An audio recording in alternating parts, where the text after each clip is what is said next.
Pertama, bagaimana kita bisa mencintai Al-Quran? Ya cintai.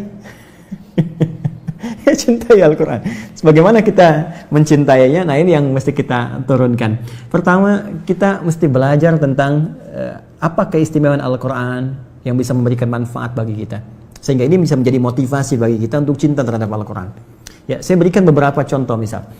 Ini motivasi terbesarnya. Al-Quran adalah sarana terbaik untuk memberikan bakti terindah kita kepada kedua orang tua. Ini hal pertama yang saya tanamkan pada jiwa. Bagaimana saya mencintai Al-Quran dengan menjadikan motivasi itu untuk memberikan persembahan pada orang tua. Ayah, kan, yang telah berusaha maksimal memberikan yang terbaik untuk kita. Di ujung nafasnya bahkan memeluk minta maaf karena tidak bisa mengantarkan ke pesantren. Kan? Ibu berjuang dengan darah, keringat, air mata, memberikan yang terbaik. Ya, sampai harus meminjam untuk anaknya supaya bisa belajar, ya, makan dengan keadaan terbatas. Lalu kita mencoba apa yang bisa kita berikan, ya, karena kalau cuma dunia, orang nggak beriman pun bisa berikan itu. Saya ingin pemberian saya sifatnya abadi. Saya ingin istimewakan orang tua saya bukan hanya di dunia, tapi saya ingin tunjukkan kepada seluruh makhluk langit dan bumi ketika dihisab. Ini persembahan saya untuk ayah yang telah mendidik dengan luar biasa, untuk ibu yang telah berjuang dengan luar biasa. Saya ingin tampakkan di hadapan seluruh penghuni langit dan bumi dengan anugerah terbesar yang Allah bisa berikan pada seorang anak untuk orang tuanya. Dan itu tidak ada yang lain kecuali Al-Quran. Kecuali Al-Quran.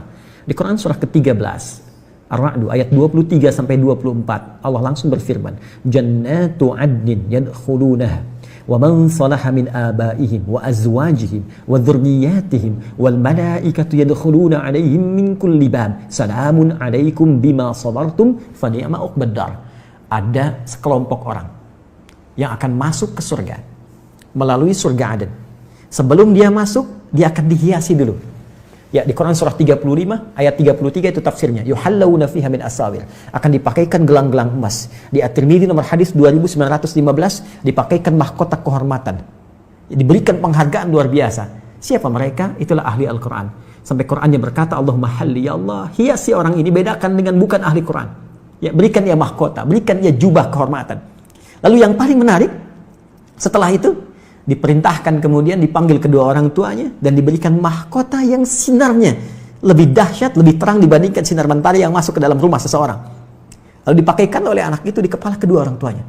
Digandeng tangan bapaknya, tangan ibunya, pasangan hidupnya, anak keluarganya. Ternyata amalan itu bisa memberi syafaat langsung, kata Allah, kepada keluarga besarnya.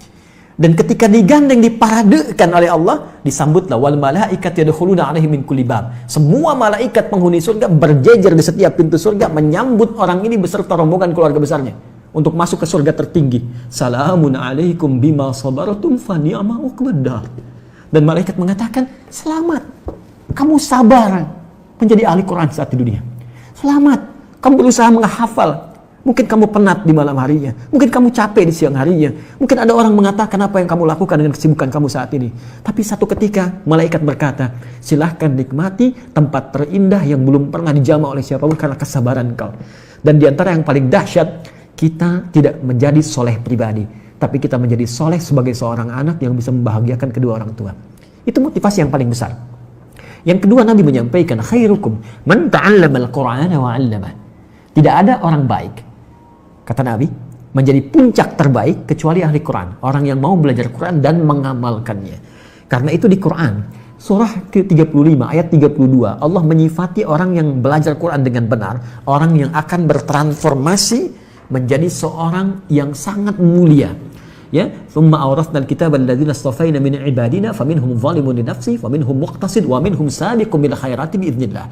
Ahli Quran yang benar, hafid yang benar, maka dia akan jadi pionir dalam setiap kebaikan. Makanya saya sering katakan begini, kalau ada ahli Quran baru baca saja, ya, terus dia menghafal, ya, taruhlah jangan katakan hafal 30 juz, hafid. Dia baru hafal 1 ayat, 2 ayat. Itu ayat yang dia hafal karena akan merubah perilaku dia, pasti jadi baik. Karena dia mengandung firman Allah yang maha baik. Pasti jadi baik. Jadi kalau ada orang ahli Quran, kata-katanya nggak baik, pandangannya nggak baik, dia belajar Quran dengan cara yang salah.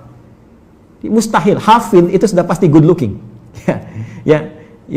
Kalau kita jadi hafid itu sudah pasti baik, enak dipandang, enak bicara, good attitude. Ya. jauh dari nilai-nilai keburukan, kekerasan, radikalisme, ekstremisme dan sebagainya. Jadi motivasi yang kedua, belajar Quran itu akan merubah tampilan kita lebih baik. Yang ketiga, ini riset. Ternyata menjadi ahli Quran itu bisa meningkatkan kecerdasan seseorang minimal 3 kali lipat dari orang biasa. Karena dia dilatih ya dengan memori tertentu, dengan hafalan tertentu, dengan cara tertentu. Ya, kan riset menunjukkan orang yang semakin banyak menghafal sesuatu, semakin cepat dia, ya, refleksnya itu untuk bisa menangkap segala hal. Karena itu saya pelajari rahasia orang-orang dulu. Kenapa Ibnu Sina, Al-Kindi, Al-Farabi, Al-Ghazali, Al-Khawarizmi, Al-Battani dan ulama-ulama Muslim terdahulu begitu dahsyat. Sekarang orang untuk menguasai 2 bidang ilmu saja susahnya luar biasa. Mereka itu 3 sampai 5 bidang ilmu. Dan ternyata dasar utamanya cuma 2 yang dimaksimalkan sejak kecil. 1, sholat yang benar. 2, hafal Quran dari kecil. Ya, dan ketika kami riset Quran itu luar biasa, pengaruhnya sangat dalam, ya, dan peningkatannya cepat. Saya di sini dengan kawan-kawan membangun satu sekolah, itu kurikulumnya dari Quran dan hadis, nanti di-combine dengan diknas, ya. Kita turunkan, jadi setiap ada pelajaran diknas, misalnya matematika nih, belajar tentang misalnya bangun ruang, ya, atau dimensi tertentu. Ini ayatnya apa nih yang sesuai? Hadisnya apa nih?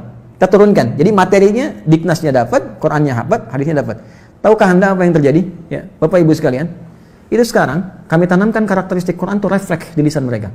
Ketika kosong, langsung keluar Qurannya. Dan setiap menyikapi sesuatu, ayatnya hadir.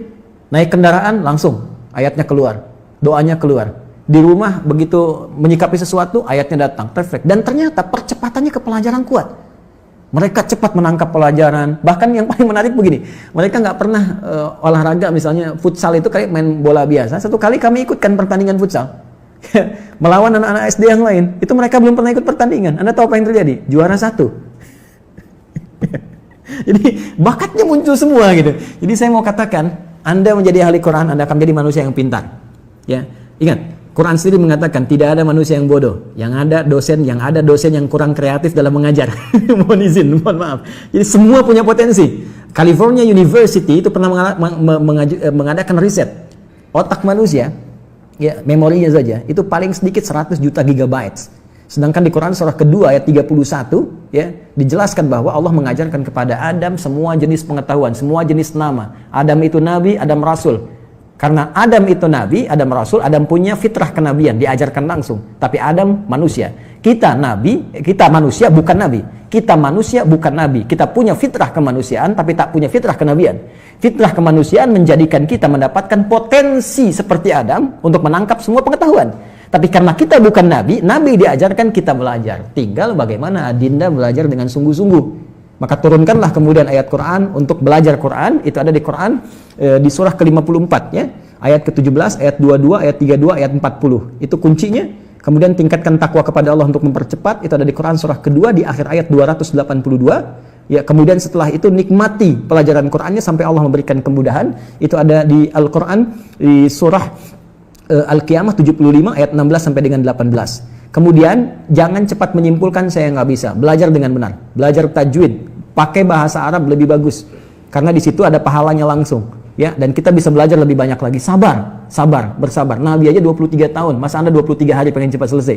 Ya, bersabar. Karena ahli Quran dilihat dengan ikhtiarnya. Bukan berapa banyak Quran yang Anda dapatkan. Kalau untuk menjadi jembatan supaya Anda bisa baca, dengan Latin nggak ada masalah. Tapi jangan jadikan kebiasaan. Itu pengantar supaya Anda bisa membaca dengan Arabnya. Di situ nanti Anda mendapatkan makna-makna yang lebih luas dibandingkan dengan Latin. Karena ada perbedaan di situ, perbedaan tersendiri yang tidak ditemukan kecuali dengan menggunakan bahasa Arab. Ya, Allahu ta'ala a'lam bis-shawab.